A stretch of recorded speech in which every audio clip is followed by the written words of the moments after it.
ఢిల్లీలో ఇవాల్టి నుంచి 8 రోజుల పాటు విమాన సర్వీసుల రాకపోకలపై నిషేధం విధించారు. ఉదయం 10 గంటల 20 నిమిషాల నుంచి మధ్యాహ్నం 12 గంటల 45 నిమిషాల వరకు వచ్చే 8 రోజులు విమాన సర్వీసులపై నిషేధం విధించినట్టు ఢిల్లీ ఎయిర్పోర్ట్ ఆపరేటర్ డేల్ ప్రకటించింది. ఈ నెల 26న గణతంత్ర దినోత్సవ వేడుకలు జరగనున్న నేపథ్యంలో ఈ నిర్ణయం తీసుకున్నట్టు తెలిపింది. దేశంలోనే అత్యంత బిజీగా ఉండే విమానాశ్రయంగా ఇందిరాగాంధీ అంతర్జాతీయ సంస్థ నిలుస్తుంది.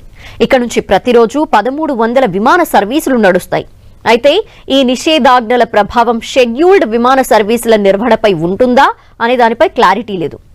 రిపబ్లిక్ డే వీక్ సందర్భంగా నోటం ప్రకారం ఢిల్లీ ఎయిర్పోర్ట్లో ఇవాల్టి నుంచి ఈ నెల 26 వరకు ఉదయం 10 గంటల 25 నిమిషాల నుండి 12 గంటల 45 నిమిషాల వరకు విమానాల రాకపోకలు ఉండవని డయల్ తన ఎక్స్ ఖాతాలో పోస్టు చేసింది.